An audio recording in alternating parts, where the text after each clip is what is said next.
YouTube पे मेरी किसी भी वीडियो को सर्च करने के लिए आप YouTube सर्च बार के ऊपर क्लास, आपकी जो भी क्लास है यहाँ पे क्लास लिख देंगे। एक्सरसाइज, जो भी आपकी एक्सरसाइज है वो लिखेंगे।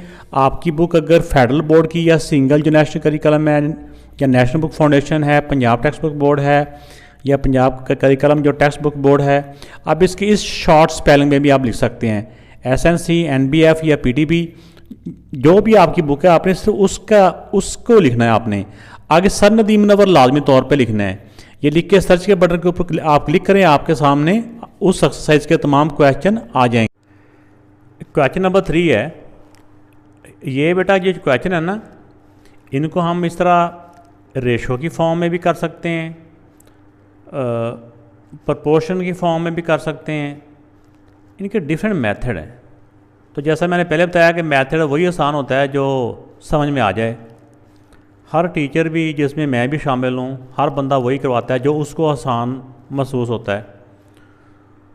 तो बाकी मेथड ये नहीं है कि मेथड वो गलत हैं, गलत नहीं है, बात होती है समझ आने की। क्वेश्चन 3 है, if 150 shirts can be stitched, इसका साथ साथ मैं क्या ट्रांसलेशन करता जाऊँ। 150 शर्टें सिल सकती हैं, स्टिच का तो सिलाई होना, ऑन 6 स्विंग मशीन्स, सिलाई मशीनें, 6 सिलाई मशीनों के ऊपर 150 शर्ट्स सिलाई हो जाती हैं इन अ डे, एक दिन में। How many machines are required to stitch 225 shirts in a day. तो कह रहे हैं कि इसी तरह कि वो जो है 225 शर्ट्स एक दिन में तैयार करनी हों तो वो कितनी उसके लिए मशीन चाहिए। और नेक्स्ट इसका ग्राफ है कि ग्राफ पे भी शो करें इसको। तो आइए पहले इसको ना, जो मुश्किल चीज़ है ना ज़्यादा, वो ये वाली है, ये भी देखते हैं, फिर ग्राफ भी देख लेते हैं। इस क्वेश्चन में जो बात आपने गौर करनी है, थोड़ी सी बात पे ध्यान देना है। जो चीज़ इसमें मालूम करनी है ना, जैसे इसमें हमें नज़र आ रहा है कि ये शर्ट्स हैं और फिर ये मशीन्स हैं, फिर हाउ मैनी मशीन्स, यानी मशीन मालूम करनी है, इतनी शर्ट्स हों तो मालूम क्या करना है, मशीन्स। तो जो मालूम करना हो ना उसको लिख लें पहले, आप बाद में भी लिखेंगे तो आंसर गलत नहीं है। ये एक मैं बता रहा हूँ ना कि एक ट्रिक होता है थोड़ा सा क्वेश्चन को आसान करने का हर बंदे का। इसमें 2 तरह की चीज़ें हैं, एक मशीन है और दूसरी शर्ट्स है, ठीक है ना। तो जो उन दोनों, पहले स्टेप में दोनों की वैल्यू दी हुई है, दूसरे स्टेप में दोनों में से एक वैल्यू दी हुई है, एक मालूम करनी है। तो जो मालूम करनी है उसका नाम पहले लिख लें और दूसरे का बाद में लिख लें। शर्ट्स, पहली लाइन में वो दोनों वैल्यू लिखें जो दोनों गिवन है। शर्ट्स 150 हैं, शर्ट्स के नीचे शर्ट्स की वैल्यू और मशीन्स के नीचे मशीन्स की वैल्यू। अब दूसरे स्टेप में हाउ मैनी मशीन्स, जो मालूम करना है, मशीन मालूम करनी है। अब दूसरी जो 2 वैल्यू ना वो दूसरी लाइन में लिखनी है हमने। तो जो मालूम करना है वो x, और शर्ट्स कितनी है 225। ये बात ज़रा ध्यान से आपने लिखनी है। तो अब देखें कि यहाँ पे आके, ये पहला क्वेश्चन थोड़ा सा लेंथी हो सकता है लेकिन इसमें थोड़ा सा बेसिक कंसेप्ट है क्वेश्चन। तो में तो इसके मेथड तो और भी हैं, शॉर्ट भी हैं, ऐसे क्रॉस मल्टीप्लाई, ऐसे वो भी हो जाते हैं। लेकिन क्योंकि आगे नेक्स्ट बड़े क्वेश्चन आ रहे हैं तो इसका जो छोटा कंसेप्ट है ना यहाँ पे समझा होगा तो आपको लिए ना आगे मुश्किल नहीं होगा। ये जो x वाली वैल्यू होती है ना, जिसका x होता है, इनको हमेशा बिना सोचे बिना समझे आंखें बंद करके x ओवर ये साथ ही इक्वल का साइन, होगी बात क्लियर। हर क्वेश्चन में ये रूल्स मैं आपको बता रहा हूँ। x ओवर ये, अगर x सामने एक साइड पे लिखा हुआ है ना इधर, x ओवर ये जो भी वैल्यू यहाँ पे है, x ओवर ये साथ ही इक्वल का साइन, ये बातें 3, x ओवर ये साथ इक्वल का साइन, ये बातें पक्की अपने दिमाग में बिठा लें आप। अब जो अगली जो कॉलम, अगला कॉलम, इसको हमने x वाले के साथ कंपेयर करना होता है। अगर 150 शर्ट्स हों तो उसको 6 मशीनें तैयार कर लेती हैं।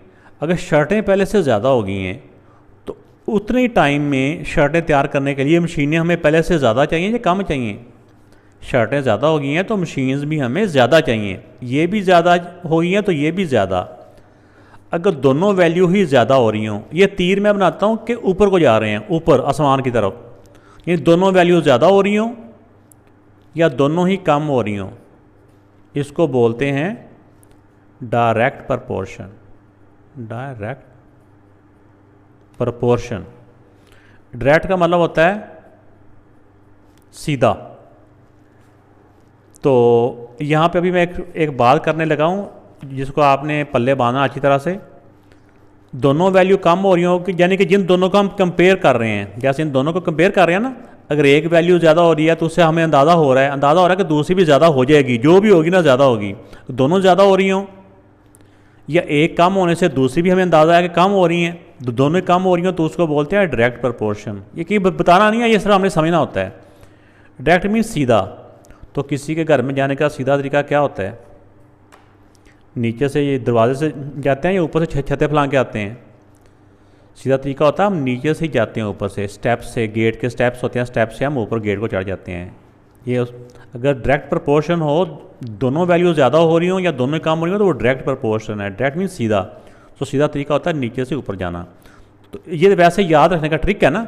इसका मतलब ये होता है कि पहले हम इस वैल्यू को लिखेंगे 225 डिवाइड बाय, फिर इसको लिखेंगे।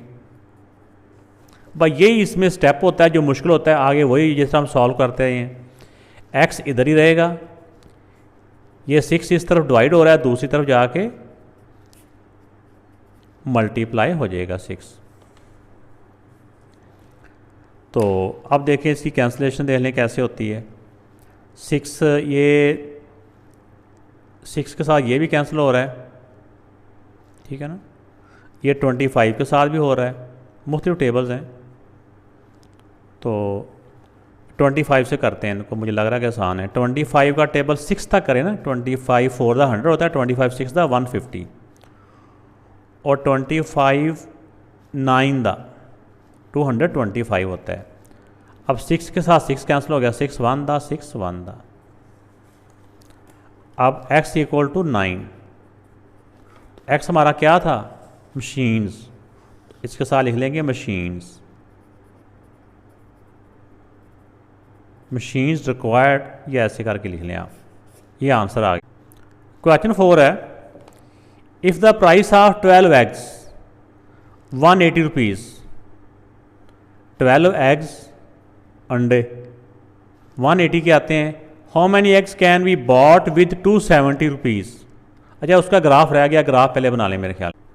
इस तरह करके एक्स एक्सेस और वाई एक्सेस कर लें, चाहे आप ग्राफ पेपर पे बना लें या इसको वैसे ही पेज के ऊपर बना लें। तो अब इसमें एक हमारी मशीन है और एक हमारी शर्ट्स हैं। तो इन दोनों में से मशीन या शर्ट को जिस तरफ मर्जी आप कर लें, इसमें कंडीशन नहीं है। एक तरफ मशीन कर लें, एक तरफ वो शर्ट्स कर लें। इस तरफ मशीन्स कर लेते हैं चलो, और इस तरफ शर्ट्स कर लेते हैं। मशीन्स क्योंकि हमारी मैक्सिमम 9 तक ही हैं, हम इसको चाहे तो क्योंकि 6 और 9 की तरह की वैल्यू आई है तो हम इसको कर लेते हैं 3 3 के टेबल से। इसका जो डिफरेंस ना 3 3 का कर लेते हैं, जैसे 3 6 9 12। यहाँ लिख भी लेते हैं कि ये 3 है, ये 9 है, ये 12 नहीं 3 के बाद 6 है, ये 9 है और ये 12 है। इसी तरह जो हमारी शर्ट्स हैं वो एक शर्ट की वैल्यू है 150 और दूसरी है 225। तो ये तकरीबन हम 25 का डिफरेंस करेंगे ना तो उसमें ये आ जाएगा। तो ये लाइन चाहे आप और लंबी ड्रा कर सकते हैं, ये इसमें बस इक्वल फासला होना चाहिए, पर ये ध्यान रखना है। चाहे स्केल साथ रखें ना, स्केल के साथ आप इक्वल फासला कर लें। तो एक जो इंटरवल है ना, जो एक जो गैप है, यूनिट है, वो ये 25 का रखें आप। 25 50 75 100, फिर 125, फिर 150, फिर 175, 200 225, 250, 275। बस इतना ही लिखना काफ़ी है, क्योंकि हमारी जो वैल्यू है ना दोनों वो इसके अंदर आ जाएंगी। अब देखिए पहली वैल्यू हमारी थी 6 और 150। इधर से 6 की तरफ से आए, ये 6 है, और इधर 150 और 6 इधर से, इधर से 6 के सामने ये डॉट है, इधर 150 के सामने ये 6 और 150 का डॉट है। अब दूसरी वैल्यू हमारी थी 225 का आंसर हमारा आया 9, 225 और 9, ये 9 है और 225 ये है, इधर से आना है। ये चाहे ना हम ऐसे करके स्केल के साथ ऐसे डॉट डॉट भी लगा सकते हैं सीध करने के लिए यहाँ पे ऐसे। अब ये जो दोनों वैल्यूज़ आई हैं ना, इनको स्केल के साथ आप लोगों ने एक लाइन ड्रा कर देनी है। तो ये इसका बेटा ग्राफ बन चुका है। क्वेश्चन 4 है, if the price of 12 eggs, ये एग्स हैं, ये उनकी प्राइस है, यानी कि प्राइस भी कह सकते हैं, ये रुपीज़। हाउ मैनी एग्स, क्या फाइंड करना है, एग्स मालूम करने हैं विद 270 रुपीज़। ये रुपीज़ हों तो इसके एग्स कितने आएंगे। दो तरह की वैल्यूज़ हैं, एग्स और रुपीज़ हैं। तो जो वैल्यू मालूम करनी है ना उसको हमने पहले लिख लेना है, एग्स को पहले लिख लें, क्योंकि उन्होंने कहा हाउ मैनी एग्स। यहाँ पे एक स्टेप और भी लिख सकते हैं शुरू में, let required egg equal to x. तो एग्स और दूसरा है रुपीज़, रुपीज़ भी लिख सकते हैं या प्राइस भी लिख सकते हैं आप। एग्स अगर 12 हों तो प्राइस उनकी होती है 180। अगर एग्स फाइंड करने हैं, अगर प्राइस उनके पास अमाउंट हो 270 रुपीज़, तो इसके बारे में मैंने आपको ये बताया था, जो वैल्यू एक्स वाली होती है ना उसको बिना सोचे समझे एक्स ओवर जो भी वैल्यू यहाँ पे है वो साथ ही इक्वल का साइन। अब बात आती है इनकी, इनको कंपेयर करना होता है एक्स वाली वैल्यू के साथ। अगर एग्स हमारे 180 आ रहे थे, 180 रुपीज़ की आ रहे थे 12 एग्स, अगर हमारे पास पैसे ज़्यादा हों तो एग्स भी हमारे ज़्यादा आएंगे। तो दोनों चीज़ें ही ज़्यादा हो रही हों, दोनों चीज़ें एक तरफ को ना, तो वो सीधा तरीका होता है, वो उसको बोलते हैं डायरेक्ट प्रपोर्शन। डायरेक्ट मीन्स सीधा। तो किसी के घर में जाने का सीधा तरीका क्या होता है, नीचे से ऊपर जाते हैं। ये 270 हमने ऐसे करके ना, असल में एरो का मतलब होता है पहले इस वैल्यू को लिखना है फिर इसको, 270 ओवर 180। भाई यही इसमें मुश्किल होता है। अब 12 इस तरफ डिवाइड हो रहा है, दूसरी तरफ जाके मल्टीप्लाई हो जाएगा। 270 और 180 मल्टीप्लाई बाय 12। अब इसमें जितना कैंसिल हो सकता है उनको कैंसिल करें आप लोग। इसमें देखें ज़ीरो के साथ ज़ीरो कैंसिल हो रहा है आराम से ही। अब ये दोनों 9 के टेबल से भी काट रहे हैं, ये अगर इनको दोनों करें तो ये 6 के टेबल से भी काट रहे हैं, जैसे मर्जी आप कर लें। 9 2 द 9 3 द। अब 2 और 12 सेम टेबल से कट हो रहे हैं। 2 1 द 2 6 द। अब इसमें क्या बच गया ऊपर, 6 और 3, 6 3 द 18। अब एक्स हमारा था एग्स, यानी कि 270 रुपीज़ के हमारे 18 एग्स आएंगे। तो ये बेटा इसका आंसर आ गया। अब इसको ग्राफ पे शो करते हैं। ग्राफ पे शो करने के लिए जिस तरफ मर्जी आप रुपीज़ लिख लें और एक तरफ एग्स लिख लें। और रुपीज़ क्योंकि हमारे ज़्यादा हैं उसमें गैप हमने रखना है 10-10 का गैप रखेंगे तो ज़्यादा अच्छा रहेगा।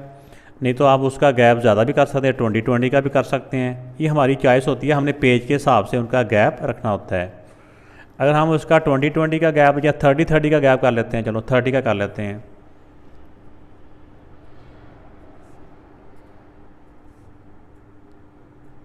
ये कोशिश करनी है कि इक्वल डिस्टेंस हो।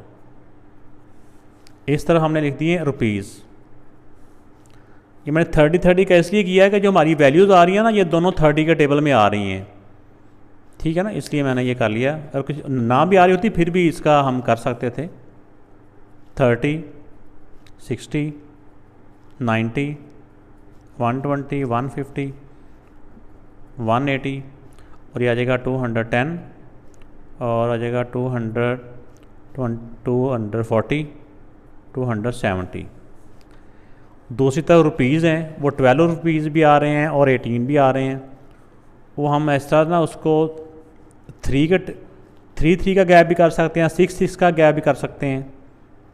3 6 9 12 15, 18, 21, ये 3, 3 का मैंने गैप किया है। 3, 6, 9, 12, 15, 18, 18 में 21। तो ये थे हमारे एग्स। अब हमने देखा इधर 180 रुपीज़ हों तो 12 एग्स, ये 12 और 180 इधर से आएगा और 12 इधर से, इन दोनों के सामने एक पॉइंट बन गया हमारा। दूसरा हमने देखा कि 270 का आंसर आया हमारा 18, ठीक है ना। 270 और 18 इनके दरमियान में हम पॉइंट लगाएंगे। 18 की लाइन इधर से जाएगी, ये स्केल के साथ आपने डॉटर लाइन कर लेनी है डॉट्स में, और 270 की इधर से आएगी। ये दोनों लाइनें जिस जगह पे आपस में मिलेंगी ना, वहाँ पे एक पॉइंट हमने लगा लेना है और फिर इसको ऐसे करके ज्वाइन कर देना है।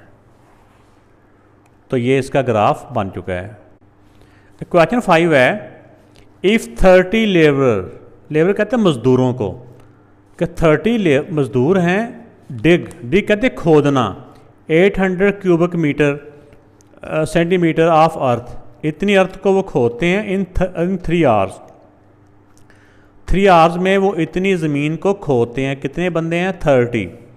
हाउ मैनी लेबर्स, ये जो लेबर हैं ये फाइंड करने हैं, मालूम करने हैं। Will be required to dig the same earth in 2 hours. Earth उतनी है, अगर पहले भी 800 क्यूबिक सेंटीमीटर तो बाद में भी उतनी है, और 2 आवर्स। तो फाइंड करना है लेबर, जो मालूम करना हो उसको लिख लें पहले।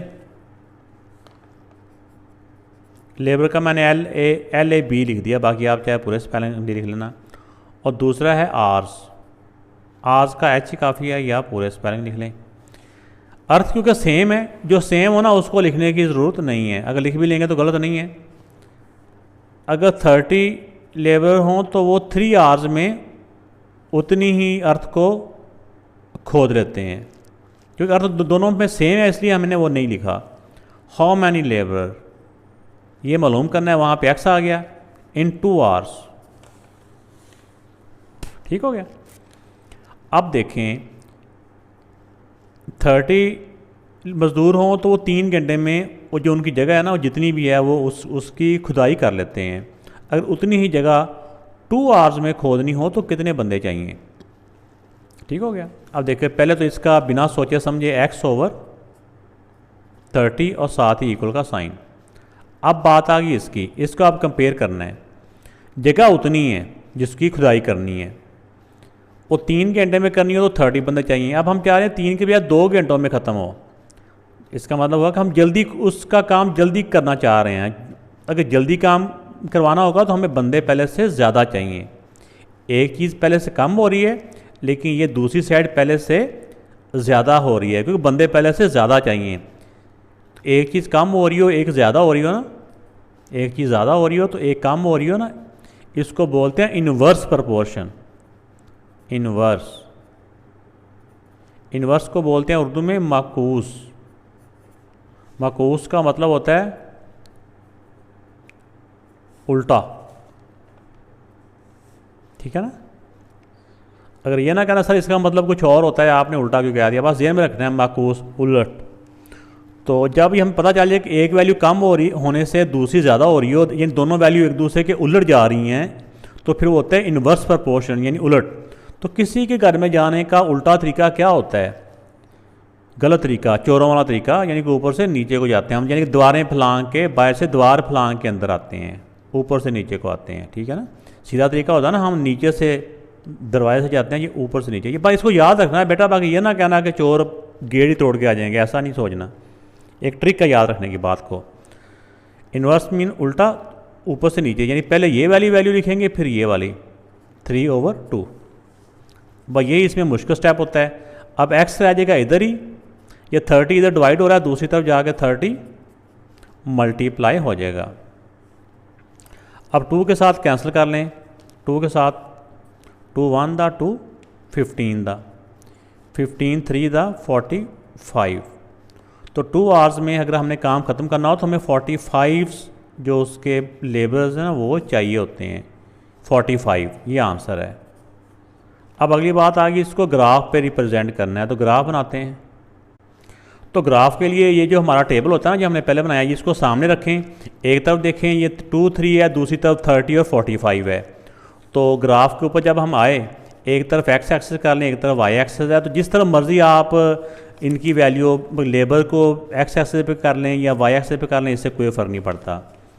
तो जो आर्स हैं, आर्स हमारे मैक्सिमम 3 हैं, 1 2 3 ऐसे कर लें, 1 2 3, यहाँ लिख भी लें नीचे कि ये क्या चीज़ है, ये आर्स हैं। ये आर्स नहीं था, हाँ आर्स ही हैं। और दूसरी तरफ जो लेबर्स हैं वो हमारी 30 यानी वो 15 के टेबल में हमारी वो जा रही है, यानी एक वैल्यू हमारी है 30 है तो दूसरी 45 है।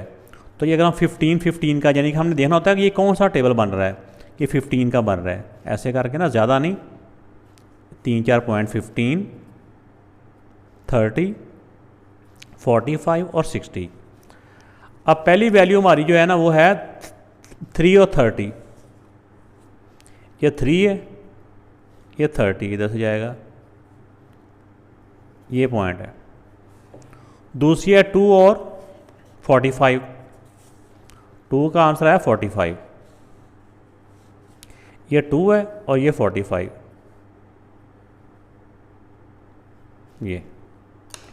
ये 2 पॉइंट बन गए। इन दोनों पॉइंट्स को हमने स्केल के साथ मिला देना ऐसे करके ना। तो ये बेटा इसका आंसर आ गया।